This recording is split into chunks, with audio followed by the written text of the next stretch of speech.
The garden thief the morning was quiet in the middle of nowhere. The air was warm, and the desert wind carried the smell of dry earth. Old Farmer John stepped out of his small wooden house, stretching his stiff back.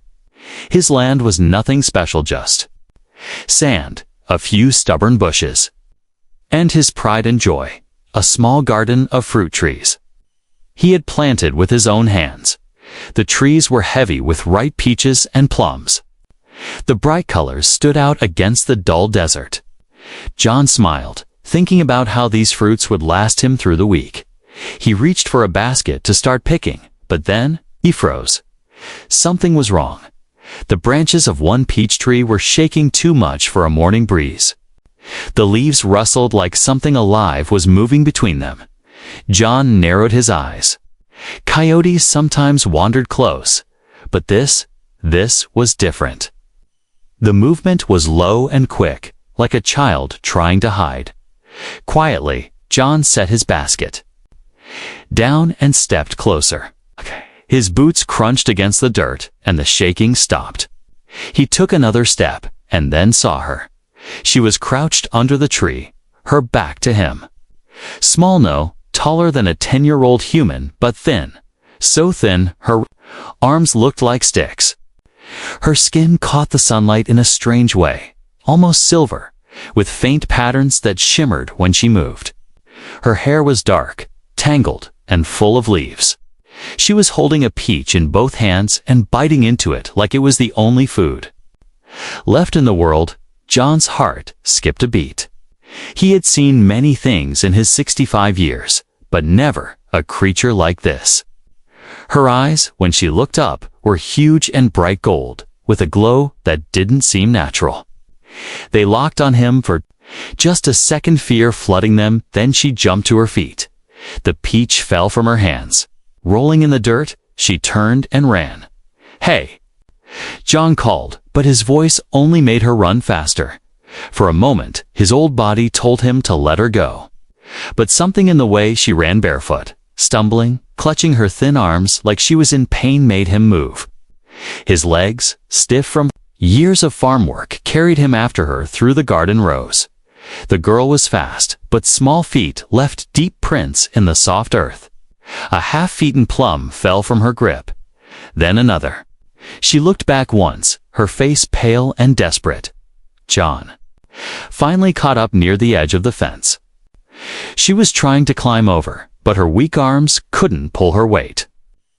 He reached out and grabbed her by the wrist. She froze. Her skin was cool, almost too cool for the warm morning. "Oh yeah." She twisted, trying to break free, but John's grip was firm, not cruel, but unyielding. "It's all right," he said slowly, his voice calm. "I'm not going to hurt you." But she didn't understand. She was speaking quickly in a language he'd never heard before, her words sharp and trembling. He let go of her wrist and stepped back, showing his empty hands. She stared at him like a wild animal, ready to bolt. Her breathing was fast, shallow. Then John did something simple. He reached into his pocket and pulled out a small piece of bread he'd brought for breakfast. He held it out to her. For a long moment, nothing happened. The wind carried the smell of peaches and dust. Her eyes flicked between the bread and his face. Slowly, very slowly, she stepped forward and took it. Her fingers brushed his palm light. Quickened, then she tore into the bread like she hadn't eaten in days. John didn't speak. He just watched her chew, her eyes darting toward the horizon. Every few seconds, as if she expected something or someone to appear. When the bread was gone, she wiped her mouth with the back of her hand. She took a step back, glancing at the fence again. John sighed. "You're not from around here, are you?" he said softly, knowing she couldn't answer. But she did. One word, it was quiet. Almost a whisper, but it was clear. Her voice was high and strange, with a musical tone to it. The name she said was short. Nothing like any human name John had ever heard. And just like that, she turned and darted away, slipping under the fence before he could stop her. John stood there, staring at the empty space she'd left behind. The dirt under the peach tree was littered with half-eaten fruit, and her tiny footprints led off into the desert. Who was she? Why was she here? And why did the sight of her eyes, wide with fear and hunger, stay in his mind long after she was gone? John didn't have the answers yet. But deep down, he knew one thing: this was not the last time he would see this strange little garden thief. The chase in the dust. John didn't know what made him run after her. Maybe it was the way her thin legs shook as she ran. Or maybe it was the fear in her golden eyes. All he knew was that he couldn't just let her vanish into the endless desert. She darted between the low bushes, her small frame slipping through gaps he had to push his way around. Every step kicked up clouds of dust that stung his eyes and clung to his clothes. The morning sun was climbing higher, burning his skin, but he didn't stop. "Wait," he called again. His voice echoed across the emptiness, but the only answer was the sound of her quick, panicked breathing. The sand crunched under his boots, but her bare feet made only soft pats, leaving small, sharp footprints in the dirt. She was faster. Then he thought someone so small could beep every now and then. She stumbled. John's old lungs burned, but he pushed on. He wasn't chasing to catch and punish her. He was chasing because something inside told him she wouldn't survive. If he let her go, a flash of silver skin glinted in the sunlight ahead. She was climbing a small hill, scrambling on all fours like an animal. By the time John reached the top, she had slipped and tumbled halfway down the other side. She didn't cry out. She just picked herself up and tried again. "Hazy," John called, coming down after her. This time, he closed the distance. She turned, saw him too close for comfort, and bolted sideways into a narrow gully. The gully was cooler, shadowed from the sun, but the walls were steep and the ground was uneven. She moved like she knew the land better than him, but she was slowing down. Hunger and exhaustion were catching up. Finally, she tripped over a jagged rock and fell forward, catching herself on her hands. The moment she tried to get up, John was there. He didn't grab her like before. Instead, he stepped in front of her, blocking the only way out. She froze. Her small chest rose and fell quickly. Sweat or maybe something else glimmered on her silver skin. Her hair stuck to her face. In messy strands, John slowly bent down, lowering himself so he didn't tower over her. "It's all right," he said quietly.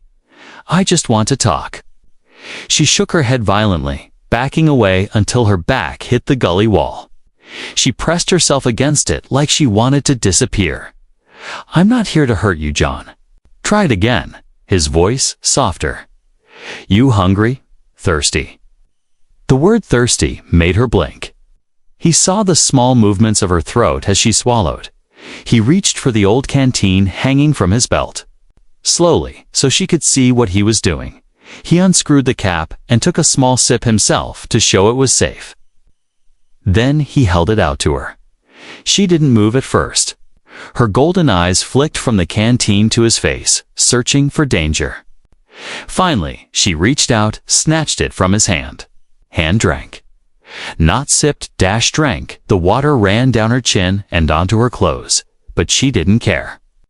She drank until the canteen was nearly empty, then clutched it to her chest like she thought he might take it back.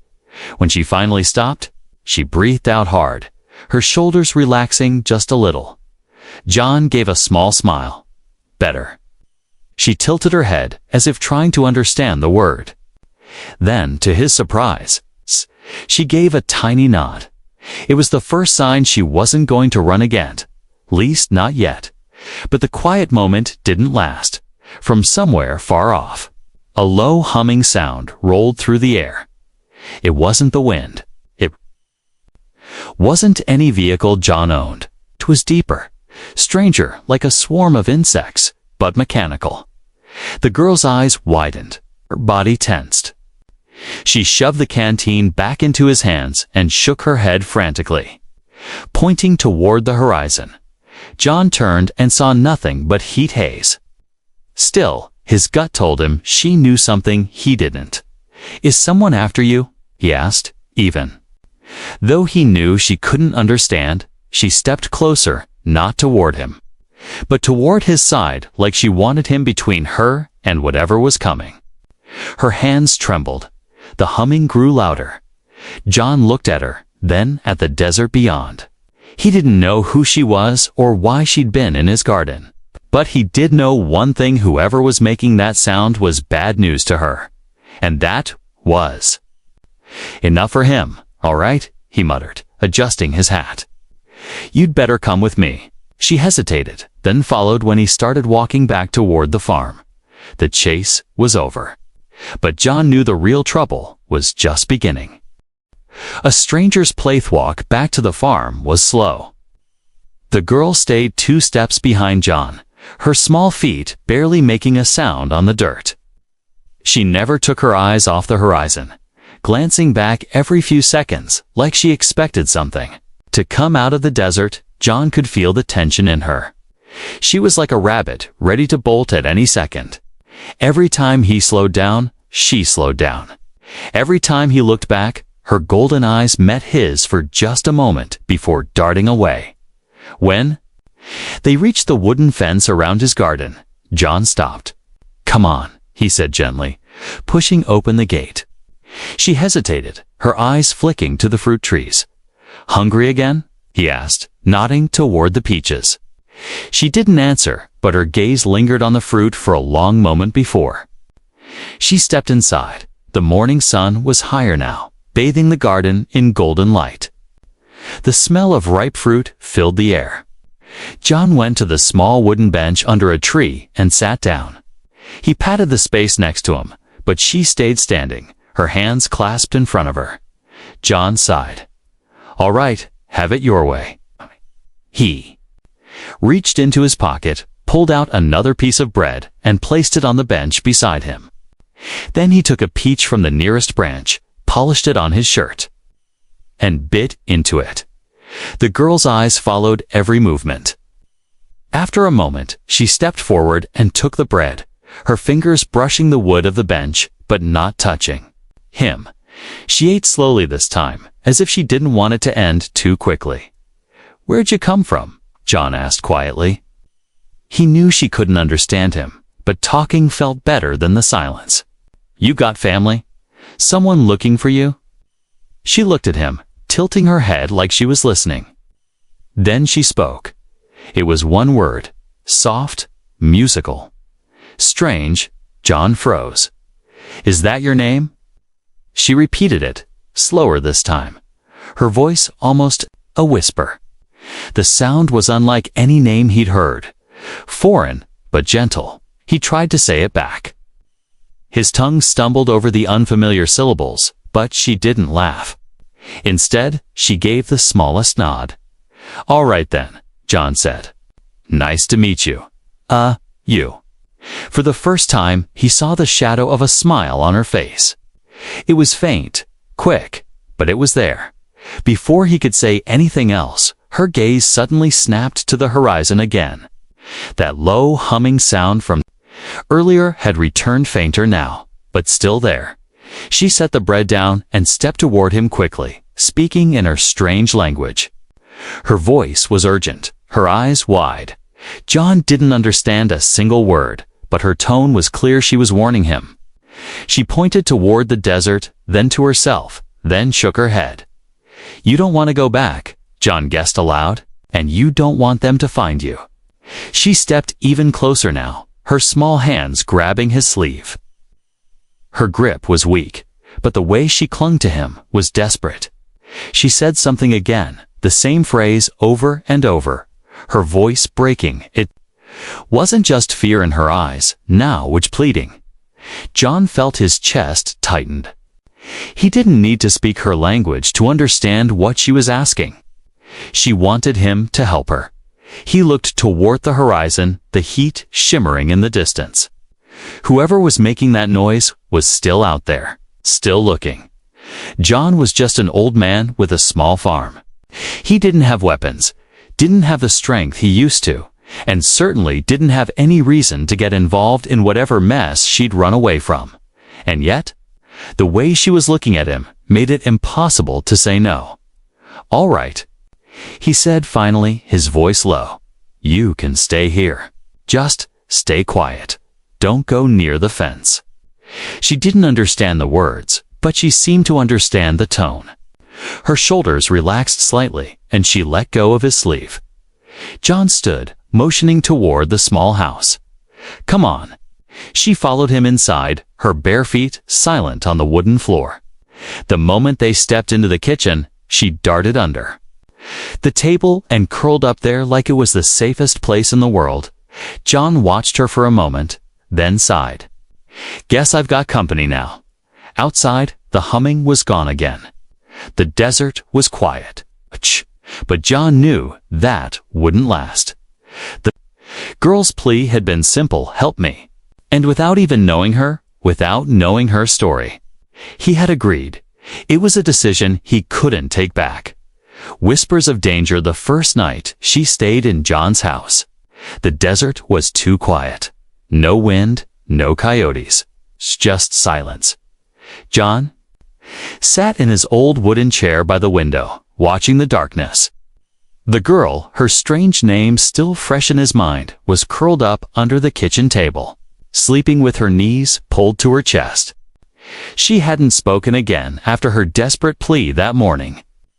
She ate a little, drank some water, and then simply hid. John told himself he'd walk her back to wherever she came from in the morning. But the truth was, he already knew he wouldn't. Not after seeing how terrified she was of going back.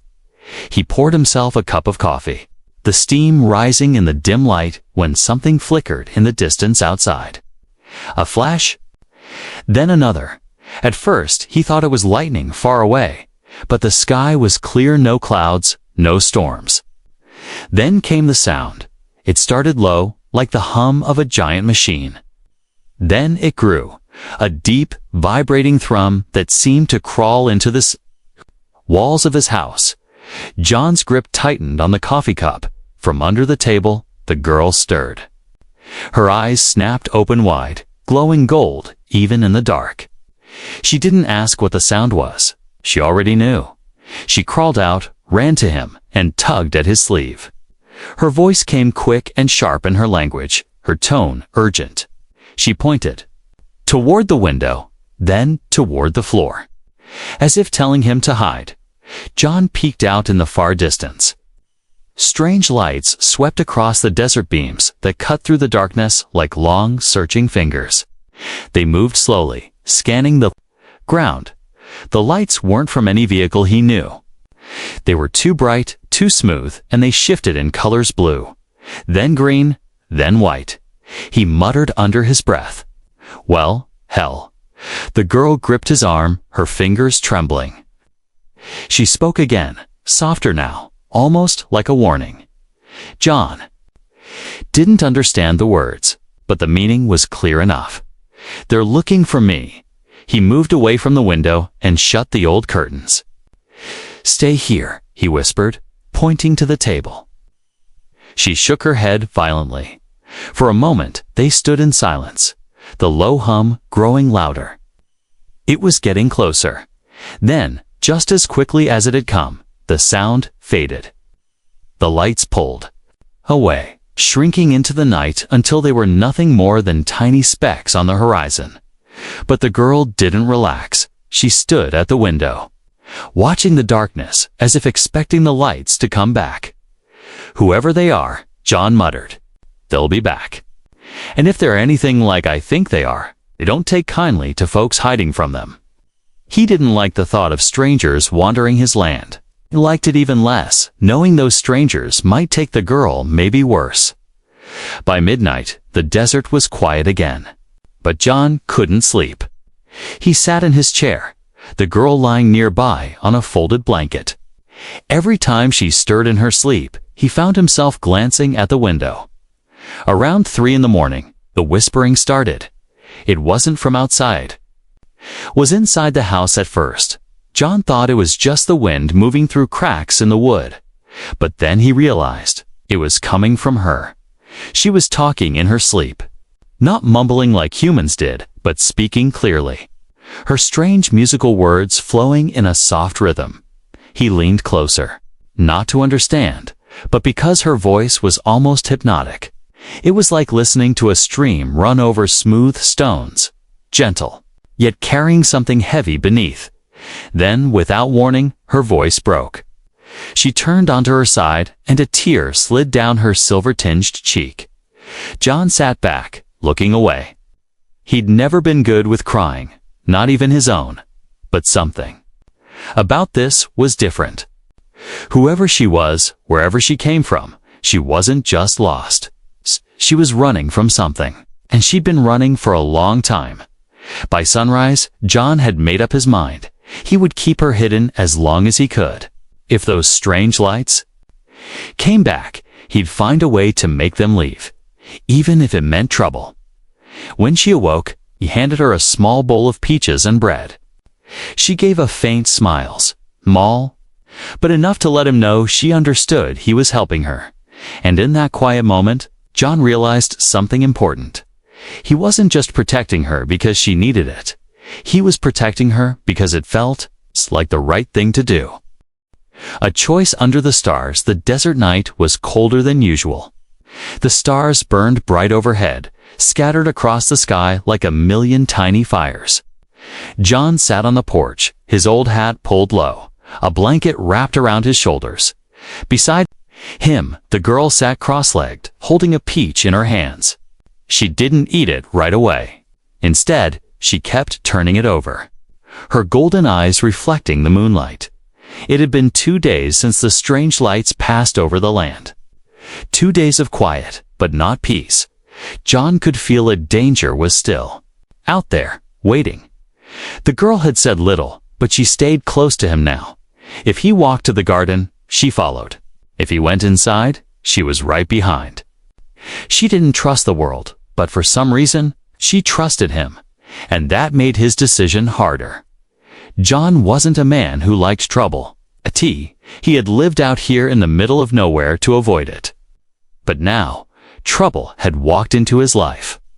On bare feet and silver skin, he'd thought about walking her to the edge of town, maybe leaving her at the sheriff's office. But every time he pictured her standing there, alone and terrified, he knew he couldn't do it. If those lights came back, he would have to make a choice: hand her over or protect her. And handing her over didn't feel like an option anymore. "Guess you're stuck with me, kid," he said quietly. She looked up, not understanding the words, but catching the tone. She tilted her head, then gave the smallest nod, like she agreed. For a while, they just sat there, watching the stars. The air was still, the kind of stillness that made every small sound carry. Somewhere far off, a coyote howled. The girl stiffened. Glancing toward the sound, her fingers tightened around the peach. "It's all right," John said, his voice calm. "Just an animal." But she didn't relax. She stayed tense, her gaze fixed on the darkness beyond the fence. John followed her. Eyes at first, he saw nothing, just sand, bushes, and the shadows of the fruit trees. But then, movement, a faint shimmer, almost like heat waves. But moving against the wind, John's chest tightened. He stood slowly, stepping in front of her. "Inside," he said, motioning toward the door. She didn't argue. She slipped inside the house. Silent as a shadow, John stayed on the porch a moment longer, scanning the horizon. The shimmer was gone. Maybe it had been nothing. But in his gut, he knew it wasn't.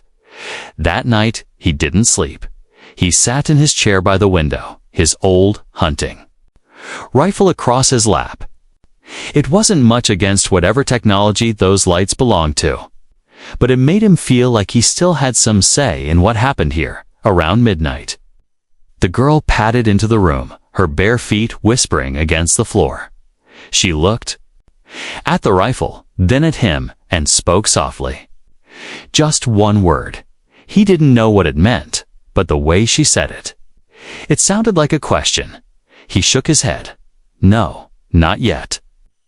She came closer, holding something in her small hands. It was a stone smooth, almost glassy, glowing faintly from within. She placed it on the table in front of him. John frowned, picking it up. It was warm to the touch, and the light inside it shifted like slow-moving fire. What is this? He asked. She said something in her language, then pointed to him, then to the stone. You want me to keep it? She nodded. John didn't understand why, but he closed his fingers around it. All right, I'll keep it safe. Something passed between them, then not words. But understanding, he set the stone beside the rifle. If trouble came to his door, he would face it, not because he had to, but because she had trusted him with something, maybe her life. Maybe more. The stars outside seemed sharper, the night colder. But inside, there was a strange warmth. It was the warmth of a choice made, and there was no turning back now. The visitors the morning started to quiet. Even the wind had stopped moving, as if the desert was holding its breath. John was in the garden, checking the fruit trees when a shadow swept over him. He looked up, expecting to see a hawk. It wasn't a hawk. A black shape cut across the sky smooth, oval, and silent, except for a faint hum that made the hairs on his arms stand up. It wasn't flying like any plane he'd ever seen. It moved, slow, scanning the ground, then turned in a perfect, unnatural arc. John's jaw tightened. He knew what this meant. By the time he got back to the house, the girl was already crouched in the corner, hugging her knees. Her golden eyes locked on him, and she whispered something short. Sharp, urgent. They found you, John muttered. The hum grew louder. Dust swirled in the distance. A moment later, something landed just beyond the fence. The craft was black as coal, its surface rippling like water. It hissed as it settled, and a ramp slid down to the ground. 3 figures emerged. They were tall lazily, a head taller than John, with armor that shimmered between shades of blue and gray. Their faces were hidden behind smooth helmets, but their movements were too precise, too sharp, to be human. The one in front carried a long, sleek weapon. The other 2 fanned out, scanning the area with devices that glowed faint green dot. John stepped onto the porch, planting himself in the doorway. Morning, he said, his voice steady, even though his heart was pounding. The leader stopped a few paces away. The helmet tilted slightly, as if studying him. When it spoke, the voice was deep and metallic, yet almost polite. We are here for the runaway. John's fingers tightened on the doorframe. Runaway. A small female, the figure continued. Silver skin, gold eyes. Stole property from her caretakers. Dangerous to herself and others. Behind him, John felt a slight movement. The girl had crept closer, staying low, peeking through the gap beside his leg. The moment the leader's gaze shifted toward the doorway, she ducked back. She's not here, John said flatly. The leader's head tilted again. We have traced her energy signature to this location. She is here. The 2 others began. Moving toward the side of the house, John stepped down from the porch, putting himself directly in the leader's path. You're not searching my home. The helmeted figure took a step closer. You would protect a criminal. John met the reflective surface where its eyes should be. I'd protect someone who's scared out of their mind and just wants to be left alone. There was a pause. The hum from the ship seemed louder now, vibrating in his chest. Then the leader said something in a language John didn't understand. The 2 other figures stopped and turned back. Human, the leader said finally. You have no claim over her. Your interference will be noted. John didn't move. Then noted. For a moment, no one spoke. The air between them was heavy, like the whole desert was waiting to see what would happen next. Finally, the leader turned away. "We will return." They walked back to the ship, their armor catching the sun in sharp flashes. The ramp slid up, and the craft lifted silently into the air. It hovered for a second, then shot upwards so fast John's eyes could barely follow it. When the noise faded, John let out a slow breath. Behind him, the girl stepped out from hiding.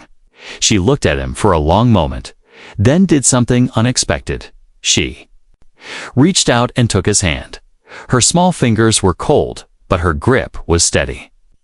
She said something in her language, her tone soft, almost grateful. John gave her hand a gentle squeeze. "You're safe, for now." But in his mind, he knew the truth. They would be back, and next time they might not leave without her. The promise in the garden the ship was gone, but its shadow still hung over John's mind. The desert was quiet again, yet it didn't feel safe. The air carried the memory of that humming sound, the glint of armor, the cold certainty in the leader's voice. "We will return." John knew they meant it. The girl stayed close for the rest of the day. She didn't run to the garden or wander the fence line like before. She followed him everywhere, silent but watchful. Every time a gust of wind rattled the trees, she looked toward the horizon. Ready to hide by late afternoon, John decided they needed something normal, something to remind her that life could be more than fear. He led her into the garden, the one place on this dry land that still felt alive. The sun was low, painting the fruit in warm gold. The air was thick with the sweet smell of peaches. John reached up, picked the ripest one he could find, and handed it to her. She took it slowly, her fingers brushing his. Instead of eating it right away, she just held it, like it was something precious. "You can eat," John said with a small smile. "It's yours." She tilted her head, then gave the tiniest smile back before taking a bite.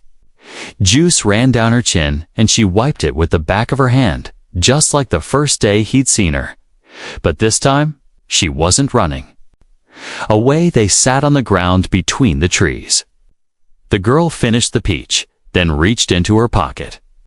She pulled out the glowing stone she had given him before, only now it was brighter. She placed it in his hand again. John frowned. "Told you I'd keep it safe." She shook her head and said something in her language. The words were soft, almost like a song. She then pointed to the stone, then to him, and then pressed her hand to her chest. He didn't understand the words, but he understood the meaning. The stone wasn't just a gift, it was a promise. "You trust me, don't you?" Sean said quietly. She gave a single firm nod. The weight of it hit him. She had no family here. No home. Whoever those people in the ship were, they wanted her badly enough to cross the desert in the middle of nowhere. And yet, she was putting her trust in him, a tired, stubborn old farmer with nothing but a garden and a rifle. John looked at the peach trees around them. Years ago, he had planted them one by one, knowing they would take years to bear fruit. He had tended them through storms and droughts because things worth keeping took time and care. Now, looking at the girl, he realized she was no different. "All right, kid," he said, slipping the stone into his pocket. "If they come back, they're gonna have to go through me first." She didn't know the words, but she seemed to know the feeling behind them. Her shoulders relaxed for the first time all day. As the sun set, the garden glowed in the orange light. The wind moved gently through the leaves, carrying the faint scent of fruit. The girl stood and walked to one of the smaller trees, touching its trunk with both hands. She closed her eyes for a moment, as if listening to something only she could hear. John watched, not saying a word. When she opened her eyes, she came back to him and said a single word, her name. She spoke it slowly, carefully, making sure he heard it right this time. John repeated it. This time, she smiled fully, her eyes bright. That night, as the stars filled the sky, John sat on the porch with the rifle across his lap and the glowing stone in his pocket. Inside, the girl was curled up under a blanket, sleeping peacefully for the first time since she'd arrived. John looked up at the vast, empty sky. He knew the ship would return one day. He knew the people searching for her would not stop. But when that day came, he would be ready. Because in his heart, she wasn't just a stranger anymore. She was his responsibility. She was part of his garden now, and John never let anything take what was his.